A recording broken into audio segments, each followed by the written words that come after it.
Welcome to the Real News Network. I'm Mark Steiner. Former President Barack Obama, former Vice President Joe Biden, former Democratic candidate Hillary Clinton, philanthropist George Soros, actor Robert De Niro, Congresswoman Maxine Waters, former CIA Chief John Brennan, former Attorney General Eric Holder, former DNC Chair Debbie Wasserman, and the news agency CNN at times have all been virulent critics of Trump, have been vilified and verbally attacked by Trump. And now, all of them have been sent pipe bombs through the mail. Can we lay this all at Trump's doorstep? Here is his tweet in response. He tweeted, "A very big part of the anger we see today in our society is caused by the purposely false and inaccurate reporting of mainstream media that I refer to as fake news. It has gotten so bad and hateful that it is beyond description. Mainstream media must clean up its act fast," says Trump. The divide is deep in this country, exacerbated by the violent calls of Donald Trump, who has galvanized racist right-wing nationalist forces, exhorting them to violence with calls to the audience to hit back, to fight even if he doesn't, to knock the crap out of them, attacking journalists and praising politicians who body slam reporters. And we'll look at some clips here of Trump pushing people to violence. But Greg is smart. And by the way, never wrestle him. You understand that? Never. Any guy that can do a body slam, he's my kind.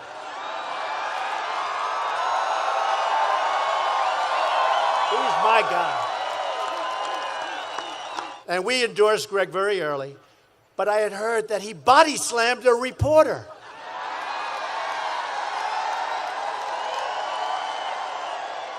And he was way up. And I said, oh, this was like the day of the election or just before.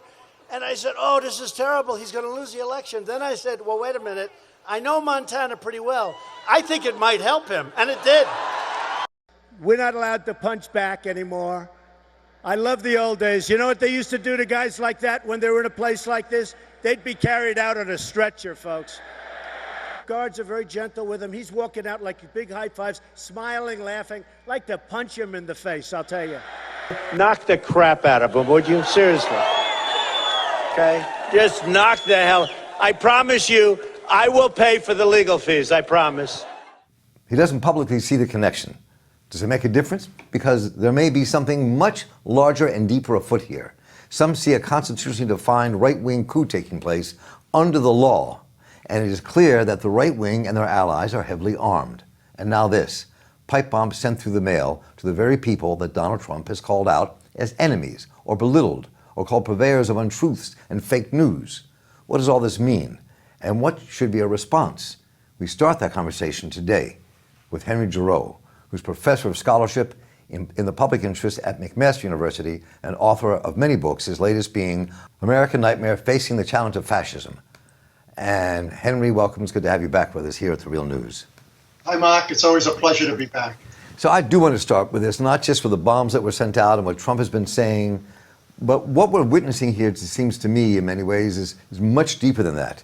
There is something that has been growing in this country for decades. It reached a pinnacle under Barack Obama for many reasons and has exploded with the Trump candidacy and Trump as president. And these bombs being sent through the mail are just kind of the tip of the iceberg, so to speak, of what we can expect and what we're dealing with here, that we're almost afraid to confront by its name.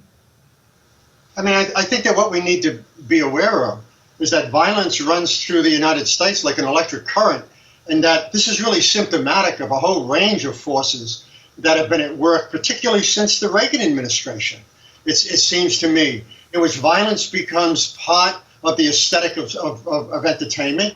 Violence becomes part of the mass media.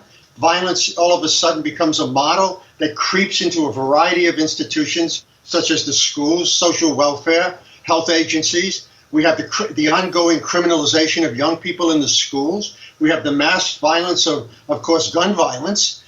We have the rhetoric of violence. We have a rhetoric that's been going on for 40 years, increasingly accumulating, in which we're constantly demonizing and criminalizing what I would call a whole range of people who fit into what I call the logic of disposability, who no longer matter anymore. They're not white, they're not Christian, they're not part of a capitalist system that basically is more than willing to sacrifice all the values that matter to a culture of consumption and immediacy. And then we have state violence. We have a country that has the social state basically is eliminated. You have the rise of the punishing state, the ongoing militarization of everything, from the police to the schools, you name it.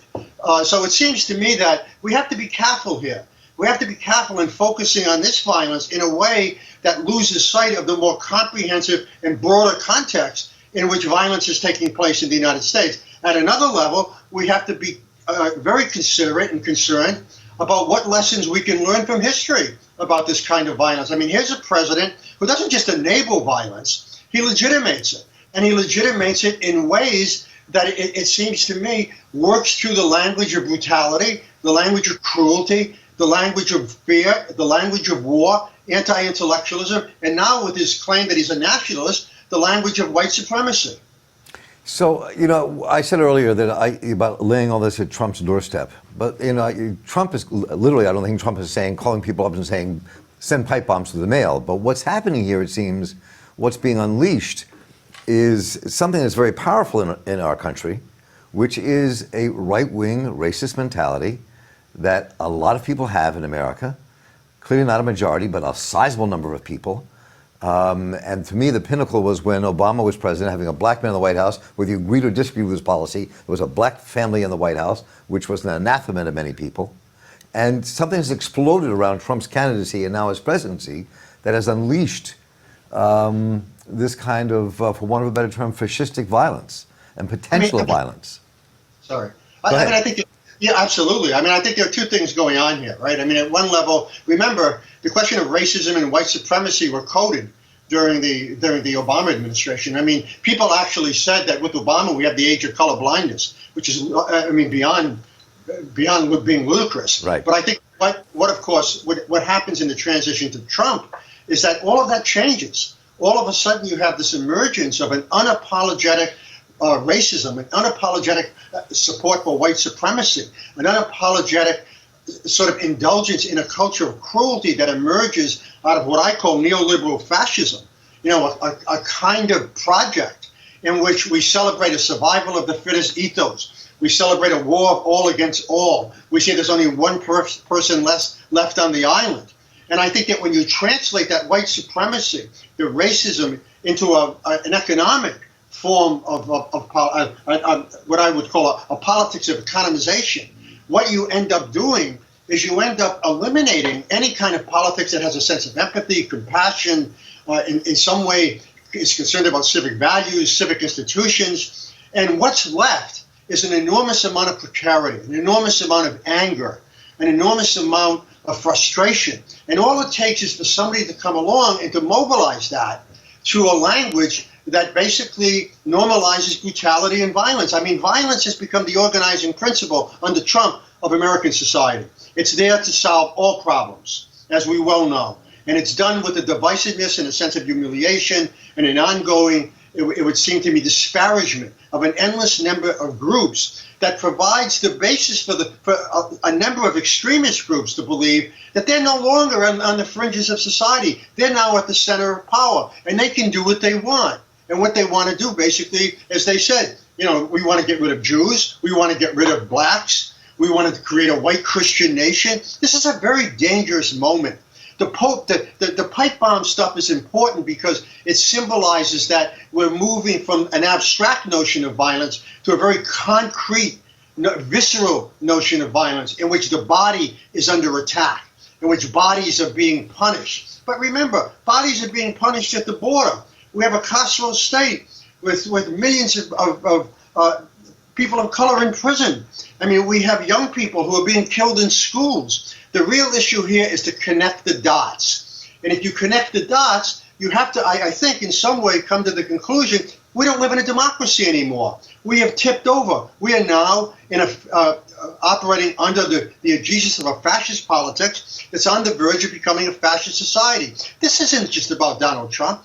This is about whether you want to live in a democracy or you want to live in an authoritarian society. That's the divide we're in, and that's what this violence suggests. Well, let's talk about this for a moment, a couple of ways before we go. I mean, first, let's talk about what you just said in the context of what's happening in the United States right now, and see what you think of this.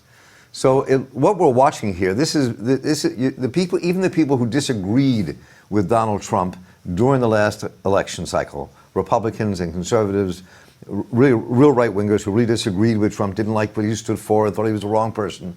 But what's happened now is these forces have kind of united and coalesced in many ways around this presidency. And what's happening here is frightening in that this is being done legally, legislatively, and constitutionally, packing the courts, and if they control both houses of Congress, passing laws, doing everything from pulling money out of Medicare, putting more money into the military, taking all the social underpinnings away that people have fought for since the 1930s in this country and before. And so, I mean, that to me may be one of the greatest dangers this represents, is how this can be done in a way that makes it all fine, just taking America back in a great democratic way. I mean, almost all forms of fascism, with the exception of some of the things we've seen happen in Latin America, basically emerge out of the crisis of democracy. And I think that what that means is that we don't have people marching in the streets, sort of, just simply taking over buildings. We have a very slow kind of process that's been going on for a while, in which the basic institutions that make democracy possible are being undermined and are in crisis. I mean, think about the notion of literacy. You can't have a democracy without informed citizens. So what happened to the school? They got defunded. They got turned into workstations of idiocy for testing. And that's for both parties. What's happened with the question of inequality? It's now so massive and overwhelming that we're not talking about the 1%. We're talking about 1/10 of 1%. And what does that mean? That means that economics drives politics. So I think that what we're talking about is we're talking about a fusion of money, politics, and power that in many ways is undermining the very institutions and destroying the very institutions that make a democracy possible. And that's the real crisis. And if you look at, we were talking before we went on the air together here a bit about history, and I just want to posit this with you. That another thing that I've been thinking a great deal about are two different points in history and what we can learn from them and what they say about where we are in 2018.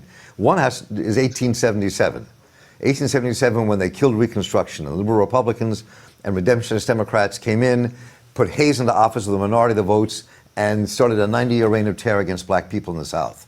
After this democracy experiment that they wanted to kill, which they did kill, called Reconstruction. Then you can look at 1932 Germany, where the left and liberals, progressives, could never get themselves together to unite in any way, allowing a minority under Adolf Hitler to seize power, start a fascist state, and do what they did. And so what do we learn from those points in history about where we are today from your perspective? Well, I think we've learned two things that you've really put in a relatively eloquent way. And I think that one is that we can actually, through legal channels, undermine basic elements of democracy. I mean, what I call legal illegalities take place. All of a sudden, the law works against democracy. The law is used to justify privilege and power. Secondly, it seems to me that there's a lesson here for the left that the left has to learn, and that is you can't exist in silos, and you can't mount a third party, or you can't mount a massive social movement unless in some fundamental way you talk about uniting and creating new kinds of political formations, not racked by division, but racked by unity. This is not to say that differences don't matter, but we have to understand what it means to bring them together so we can understand their limits in terms of what it would mean to create a larger social movement so that they can get beyond those differences while affirming them at the same time. So one of the things you just touched on is something I was going to go to next as we close out, which is just what a response can be. And, in the 1930s, there was a thing called the United Front, but people disagreed with that or agreed with it, whatever it was. And yes, it was pushed by the Communist Party in America and all the rest. But the idea is, in a larger sense, that if people don't see their self-interest in stopping this particular onslaught, we could be in for real trouble in America. The question is, how do you get to the place where there's a unity that actually can confront this and say, we're not going to allow it to happen. We're not going to let them take our country. Mark, that implies a very different kind of point that is central to the conversation we've just had. And that is, education is central to politics. You can't, if you don't change consciousness, if you don't have a language in which people can invest and in some way understand the nature of the problems in which they find themselves, if they can't make a connection for the failure of public schools and the defunding of the social state, we're all in trouble.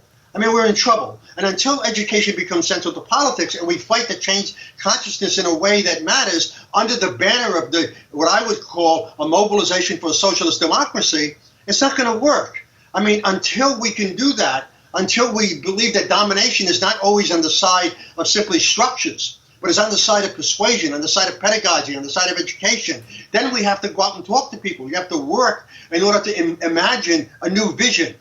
And the vision that we have to begin with is that capitalism and democracy are not the same, and that secondly, we're on the verge of a fascist social order.